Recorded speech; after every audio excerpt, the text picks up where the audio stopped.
الحمدللہ والصلاة والسلام علی رسول اللہ صلی اللہ علیہ وسلم وعلی آلہ وصحبہ اجمعین وبعد۔ اللہ کے فضل و کرم سے ہم لوگ روزانہ عشاء کے بعد نبی کریم صلی اللہ علیہ وسلم کی پیاری پیاری احادیث سن رہے ہیں۔ یہاں ایک روایت ہے، حضرت ابو مسعود عقبہ بن عمرو الانصاری بدری صحابی ہیں، فرماتے ہیں کہ لما نزلت آیت الصدقۃ كنا نحامل على ظهورنا فجاء رجل فتصدق بشيء كثير فقالوا مراء، وجاء رجل آخر فتصدق بصاع فقالوا ان اللہ لغنی عن صاع ھذا۔ کہتے ہیں کہ جب صدقہ کی آیت نازل ہوئی تو ہم لوگ جو ہے اپنے پیٹھ پر اٹھا کر کے لانے لگے۔ اس سے دو مطلب علماء کرام نے ذکر کیا ہے۔ ایک مطلب تو یہ ہے کہ جب صدقہ کی آیت نازل ہوئی اس وقت صحابہ کرام رضوان اللہ علیہم اجمعین کی یہ حالت تھی کہ مزدوری کرتے تھے، ان میں سے پیٹھ پر سامان لاد کر کے، یہ ایک بات ہو گئی۔ دوسری بات یہ ہے کہ جیسے صدقہ کی آیت نازل ہوئی نا تو صدقہ کے مال اپنے پیٹھ پر اناج وغیرہ لاد کر محمد الرسول اللہ صلی اللہ علیہ وسلم کے پاس صحابہ کرام لانے لگے۔ صدقہ کی آیت نازل ہوئی، اس کو سن کر کے جو کچھ بھی ان کے پاس تھا اپنے پیٹھ پر لاد کر کے لانے لگے، عمل کیے، اس آیت پر عمل کرتے ہوئے۔ تو کہتے ہیں فجاء رجل فتصدق بشیء کثیر، آیت نازل ہو گئی نا تو ایک آدمی بہت زیادہ چیز لے کر کے آیا، صدقہ کیا، نبی کریم صلی اللہ علیہ وسلم کے پاس بہت ساری چیز لے کر کے صدقہ کیا، لے کر کے آیا۔ تو کچھ لوگ تھے کہنے لگے مرائن، یہ تو دکھانے کے لیے صدقہ کر رہا ہے، یہ دکھانے کے لیے صدقہ کر رہا ہے، یہ ریاکاری کر رہا ہے۔ وجاء رجل آخر فتصدق بصاع فقالوا ان اللہ لغنی عن صاع ھذا۔ تو ایک دوسرا آدمی ایک سا اپنا کچھ اناج لے کر کے آیا، صدقہ کیا۔ ایک سا بولے تو کم و بیش 2.5 کلو، جیسے ایک سا ہم لوگ صدقۃ الفطر نکالتے ہیں نا اناج میں، تو تقریباً کم و بیش 2.5 کلو ہوتا ہے۔ تو 2.5 کلو کچھ لایا، صدقہ کیا۔ تو وہ کیا کہنے لگے، کچھ لوگ جو پہلے کہے تھے کہ یہ دکھانے کے لیے صدقہ کیا، تو وہی لوگ کہنے لگے یہ جو 2.5 کلو صدقہ دے رہا ہے اللہ تعالیٰ کو، یہ ایک سا اللہ تعالیٰ اس سے غنی ہے، اللہ کو یہ ضرورت نہیں ہے صدقہ کی۔ دیکھیے بات سمجھ میں آ رہی ہے، زیادہ صدقہ کیے اس میں بھی ٹوکنا شروع کیے، اور کم صدقہ کیے اس میں بھی کیڑا نکالے۔ تب اللہ رب العالمین نے قرآن مجید کی آیت نازل کر دیا، سورہ توبہ سورہ نمبر 9 کی آیت نمبر 70 پر 9 اتر گئی۔ اللہ تعالیٰ نے فرمایا کہ الذین یلمزون المطوعین من المؤمنین، کہ جو لوگ صدقہ کرنے والے مومن لوگوں پر عیب نکالے، جو صدقہ کرنے والے مومن لوگوں پر عیب نکالے، کس میں؟ فی الصدقات، ان کے صدقہ پر، ان کے صدقہ کرنے میں عیب نکالنے لگے۔ والذین لا یجدون الا جہدہم، تو وہ لوگ جو ہے خوشی سے صدقہ کرنے والے مومن تھے، اور ان خوشی صدقہ کرنے والے مومنوں پر عیب لگاتے ہیں، اور ان لوگوں پر طعن و تشنیع کرتے ہیں جو اپنی طاقت کے مطابق جو کچھ پاتے ہیں صدقہ کرتے ہیں۔ آگے اللہ رب العالمین نے ایک جگہ یہ کہا کہ لوگ مومنوں کو مذاق اڑاتے ہیں، اللہ ان کا مذاق اڑائے گا، اللہ ان کا مذاق اڑائے گا۔ یہ آیت اتر گئی۔ اس حدیث میں آپ غور کریں تو یہ ایک سمجھ رہے ہیں آپ کی ایک واقعات کی طرح ہے، حالانکہ یہ حدیث جو ہے علم کی سمندر ہے. آپ غور کریں گے تو بہت ساری علمی باتیں آپ کو معلوم ہوگی، بہت ساری باتیں معلوم ہوگی. میں صرف آپ کو علمی نقطے اشارہ کے طور پر بتاتا ہوں. یہاں دیکھیے، حضرت ابو مسعود عقبہ بن عمرو الانصاری جو بدری صحابی ہیں، بدری صحابی کی فضیلت بہت زیادہ ہوتی ہے. یعنی وہ صحابہ کرام جو بدر کی جنگ میں شریک ہوئے تھے، ان کی فضیلت بہت زیادہ ہوتی ہے. یاد رکھیے، صحابہ کرام میں بھی فضیلت ہیں. وہ صحابہ جو بدر میں شریک نہیں ہوئے تھے تو ان کی فضیلت کم ہے ان صحابہ کرام سے جو بدر میں شریک ہوئے تھے. اسی طریقے سے بیعت رضوان میں جو صحابہ کرام شریک ہوئے تھے ان کی فضیلت الگ ہے.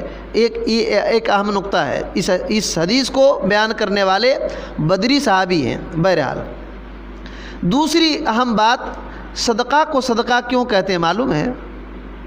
صدقہ کو صدقہ کیوں کہتے ہیں؟ آپ کو تعجب ہوگا، اکثر لوگ جانتے ہی نہیں کہ صدقہ کو صدقہ کیوں کہتے ہیں. صدقہ بولے تو اپنے مال کو اللہ رب العالمین کی رضا کے لیے خرچ کرنا. اپنے مال کو اللہ رب العالمین کی رضا کے لیے خرچ کرنا، یہ صدقہ ہے نا. تو صدقہ ہی کیوں ان کا نام رکھا گیا؟ صدقہ ہی کیوں اس کا نام رکھا گیا؟ محمد بن صالح عثیمین رحمۃ اللہ علیہ بہت بڑے علامہ گزرے ہیں، سعودی عرب کے کبار علماء میں تھے، اور شیخ عبد الرحمن الناصر سعدی رحمۃ اللہ علیہ کے شاگرد تھے.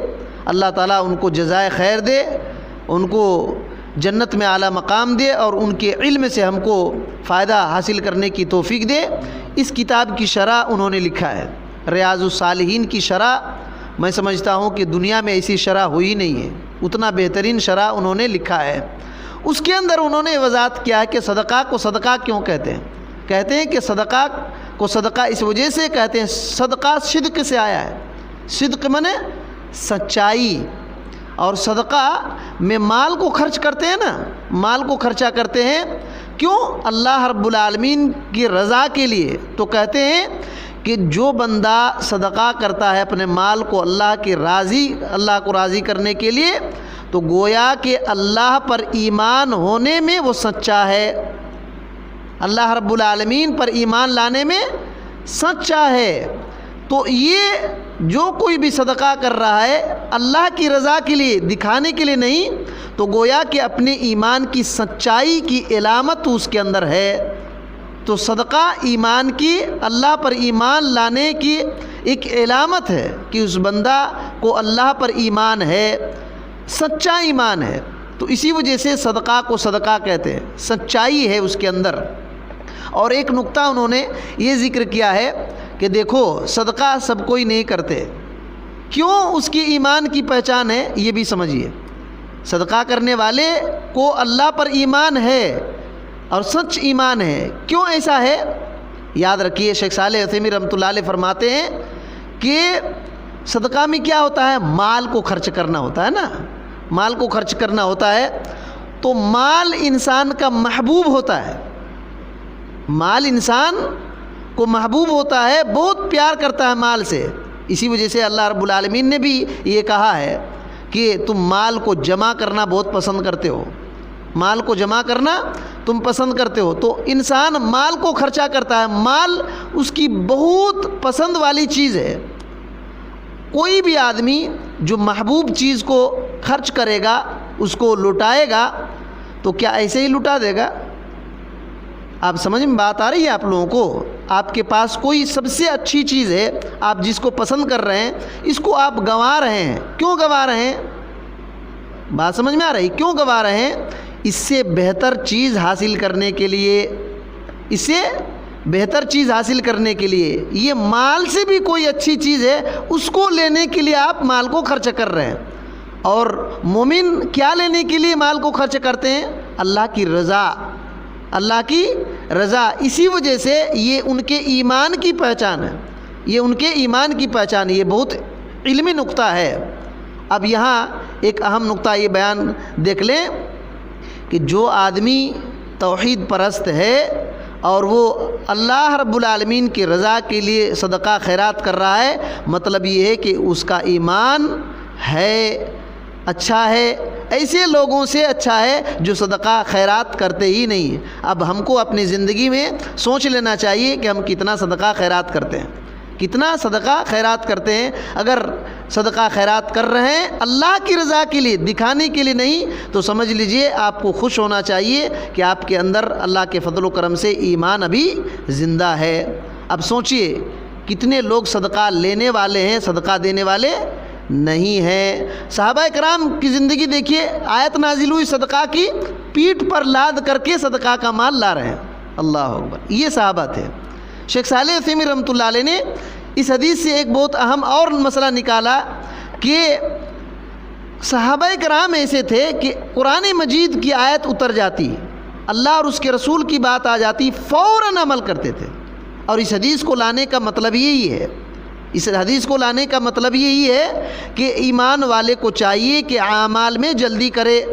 دیکھیے قرآن مجید کی آیت نازل ہوئی صدقہ کی، فوراً عمل کیے، پیٹھ پر لاد کر لانے لگے۔ اور شیخ صالح عثیمین رحمۃ اللہ علیہ لکھتے ہیں کہ یہ عادت تھی صحابہ کرام کو، جب اللہ اور اس کے رسول کی بات آ جاتی فوراً اس پر عمل کرتے۔ اور انہوں نے اور ایک مثال دیا اسی کتاب کی شرح میں، کہتے ہیں کہ غور کرو، جب شراب کی حرمت کی آیت نازل ہوئی، شراب حرام ہونے والی آیت نازل ہوئی، تو اس حرام جب نہیں ہوا تھا نا، صحابہ کرام، کئی صحابہ کرام پیا کرتے تھے، انصاری صحابہ بیچتے بھی تھے، اس میں بہت سارے صحابہ کرام پیتے تھے۔ لیکن جیسے ہی شراب حرام ہو گئی تو شراب کی ہانڈیوں کو توڑ دیے، شراب کی ہانڈیوں کو توڑ دیے، یہاں تک کہ شراب بہنا شروع ہوا، شراب بہنا شروع ہوا۔ حالانکہ وہ چاہتے تو اس کو بیچ دیتے تھے، بیچ دیتے، لیکن بیچے نہیں، پھوڑ کر کے بہا دیے۔ یہ ایمان ہوتا ہے۔ آپ دیکھیے، غور کریں ہمارا ایمان اور ان کا ایمان۔ ہم لوگ کہتے ہیں نا صحابہ کرام کے طریقے پر چل رہے ہیں، یہاں تو اللہ رب العالمین کے فضل و کرم سے 5 وقت اللہ رب العالمین کی مسجد کی طرف بلایا جاتا ہے۔ لیکن آپ خود سوچو، گھر میں جو لوگ بیٹھے ہوئے ہیں، میری ماں بہنوں سے بھی کہوں گا اور بھائیوں سے بھی کہوں گا، آپ کے اندر کیسا ایمان ہے کہ 5 وقت نماز ہو رہی، اذان ہو رہی ہے، اور دل میں تڑپ بھی نہیں ہو رہی ہے اور خیال بھی نہیں آ رہا ہے کہ اللہ رب العالمین کی طرف نماز کے لیے جو بلایا جا رہا ہے، آپ کو کچھ احساس نہیں ہوتا ہے، تو آپ کا ایمان کتنا گیا گزرا ہو چکا ہے، کتنا گیا گزرا ہو چکا ہے۔ صحابہ کرام ایک آیت نازل ہوتی ہے تو اپنے پیٹھ پر صدقہ کے مال لا رہے ہیں، خرچ کر رہے ہیں، اور 5 وقت اذان ہوتی ہے، آپ کی نماز کی حالت کیا ہے آپ خود سوچ لو، اور اس کے بعد تول لو کہ صحابہ کرام کے دین پر ہو کہ نہیں، صحابہ کرام کے طریقے پر ہو کہ نہیں، یہ آپ تول لیجئے۔ یہاں دیکھیں دوسری اہم بات یہ ہے کہ صدقہ کیے، ایک آدمی بہت زیادہ صدقہ کیا، لیکن کچھ لوگ تھے تو کہنے لگے کیا کہ دکھانے کے لیے صدقہ کی۔ یہ کون لوگ تھے؟ منافقین تھے، منافقین تھے، یہ منافق لوگ تھے۔ اور ایک آدمی 1 سا خرچ کیا تو کیا کہنے لگے؟ کیا کہنے لگے کہ 1 سا اللہ تعالیٰ کو کوئی ضرورت نہیں ہے۔ کم خرچ کی اس میں بھی نقطہ کیڑا نکالے، اور زیادہ خرچ کیے اس میں بھی کیڑا نکالے۔ شیخ صالح عثیمین رحمۃ اللہ علیہ کہتے ہیں یہ منافقین کی عادت ہے کہ کبھی بھی مومن سے وہ خوش نہیں ہوں گے، کبھی بھی مومن سے خوش نہیں ہوں گے۔ زیادہ عمل کریں گے اس میں بھی کیڑا نکالیں گے، کم عمل کریں گے اس میں بھی کیڑا نکالیں گے۔ حالانکہ کیوں ایسا ہے؟ کیونکہ یہ جو منافقین ہوتے ہیں یہ مومنوں کے دشمن ہوتے ہیں، مومنوں کے دشمن ہوتے ہیں، ہمیشہ ان کے عیب ہی کو ڈھونڈتے رہتے ہیں، ہمیشہ ان کے عیب ہی پر نظر آتی ہے، ان کے اعمال نظر نہیں آتے ہیں۔ حالانکہ اللہ تعالیٰ کیا کہتا ہے؟ فَمَن يَعْمَلْ مِثْقَالَ ذَرَّةٍ خَيْرًا يَرَهُ، جو آدمی ذرہ برابر بھی نیک عمل کرے گا وہ دیکھ لے گا۔ تو اللہ رب العالمین کے نظر میں اخلاص کے ساتھ اگر تھوڑا سا خرچ کر دیں گے وہی اللہ رب العالمین قبول کر لے گا۔ صحیح حدیث میں موجود ہے کہ جب بندہ حلال کمائی کا 1 کھجور یا آدھا کھجور خرچہ کر دیتا ہے اللہ کے راستے میں، اللہ تعالیٰ اس کو داہنے ہاتھ سے قبول کرتا ہے، اور اسی طرح پالتا ہے جس طریقے سے تم لوگ بچھڑوں کو پالتے ہو، اور آخرت میں تم اسی ایک آدھا کھجور کو پہاڑ کی طرح دیکھو گے۔ تو اللہ رب العالمین اتنا رحم کرنے والا اور کرم کرنے والا ہے۔ اللہ رب العالمین تھوڑے سے بھی صدقہ و خیرات کو جو اخلاص کے ساتھ دیا جاتا ہے اس کو قبول کرتا ہے، اس کو قبول کرتا ہے۔ اور ایک اہم نقطہ اس سے معلوم ہوا کہ دیکھیے جیسے وہ لوگ نقطہ چینی عیب لگائے نا، تو اللہ تعالیٰ نے فوراً قرآن مجید کی آیت نازل کر دیا۔ یہ عقیدے کا بہت بڑا مسئلہ ہے کہ اللہ رب العالمین سننے والا ہے، دیکھنے والا ہے۔ اللہ رب العالمین عرش پر مستوی ہونے کے باوجود بھی وہاں منافقین مومنوں کو کیا کہہ رہے ہیں؟ اللہ تعالیٰ دیکھتا ہے اور جانتا ہے، اسی وجہ سے تو آیت نازل کیا۔ بات سمجھ میں آ رہی ہے؟ یہ عقیدے کا، یہ ہمارا عقیدہ ہے کہ تم چھپ کر کے گناہ کرو، ظاہر کر کے کرو، اللہ تعالیٰ سب پتہ رکھتا ہے۔ شراب چھپا کر کے پیو، ظاہر کر کے پیو، ایسے روڈ پر جا کر کے بیٹھے رہو، نالے پر گر جاؤ، نماز پڑھو نہ پڑھو، یاد رکھو اللہ رب العالمین جانتا ہے۔ اللہ رب العالمین جانتا ہے بہت سارے لوگ اس علاقے میں بہت زیادہ شراب پی رہے ہیں، اللہ رب العالمین ان کو بچائے، اللہ رب العالمین ان کو بچائے۔ یاد رکھو اللہ رب العالمین کا ڈر پیدا کرو، حساب دینا پڑے گا، حساب اور کتاب دینا پڑے گا، اس کی تیاری کرو، اس کی تیاری کرو۔ تو اللہ رب العالمین بندے کے ہر اعمال کو جانتا ہے، بندے کے ہر اعمال کو جانتا ہے۔ اور اس حدیث سے ایک بہت بڑا اہم نقطہ معلوم ہوا، اللہ رب العالمین اہل ایمان کا دفاع کرتا ہے، اللہ رب العالمین اہل ایمان کا دفاع کرتا ہے۔ دیکھیے منافقین نے مومنوں پر عیب لگایا تو اللہ تعالیٰ نے اس کو دھویا، اللہ رب العالمین نے اس کا جواب دیا۔ اللہ رب العالمین ہمیشہ ایسا کرتا ہے، جب بھی کوئی مومن آدمی کو کوئی برا بھلا کہتا اللہ رب العالمین اس کا دفاع کرتا ہے۔ اگر وہ صحیح عقیدے پر موجود ہے تو اللہ رب العالمین اس کی حفاظت کرے گا، اس کی طرف سے دفاع کرے گا، بچاؤ کا راستہ اللہ رب العالمین نکال دے گا، اللہ رب العالمین بچاؤ کا راستہ نکال دے گا۔ یہ ہمارا عقیدہ ہے۔ جس طریقے سے بدر میں بھی اللہ رب العالمین نے مدد کیا فرشتوں کے ذریعے سے، 313 مسلمان تھے، ادھر کافر 1000 تقریباً، ان کے پاس بہت سارے سامان بھی تھے، لیکن اللہ تعالیٰ نے مدد کیا کہ نہیں کیا؟ تو یہ اللہ رب العالمین پر ہمارا عقیدہ ہے کہ اہل ایمان کا اللہ تعالیٰ دفاع کرتا ہے، اہل ایمان کا اللہ تعالیٰ دفاع کرتا ہے۔ تو یہ بات ہے۔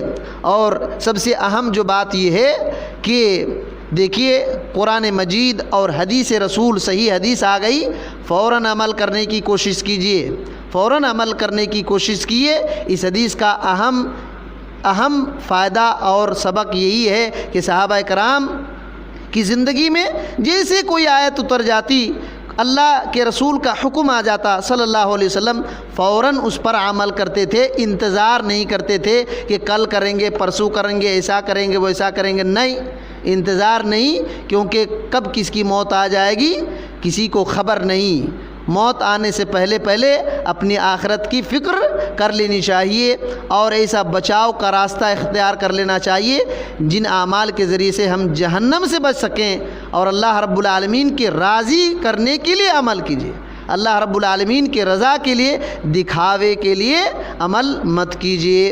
اللہ تعالیٰ سے دعا ہے کہ اللہ تعالیٰ ہمیں ان باتوں کو صحیح طور پر سن کر سمجھ کر عمل کرنے کی توفیق دے، ہر قسم کے فتنہ فساد، بدعات، خرافات، شرک اور شرک کے تمام راستوں سے اللہ تعالیٰ ہماری حفاظت فرمائے، اور ہم میں سے جو لوگ اللہ تعالیٰ بھٹکے ہوئے ہیں ان کو صراط مستقیم پر آنے کی توفیق دے، آمین۔ السلام علیکم ورحمۃ اللہ وبرکاتہ۔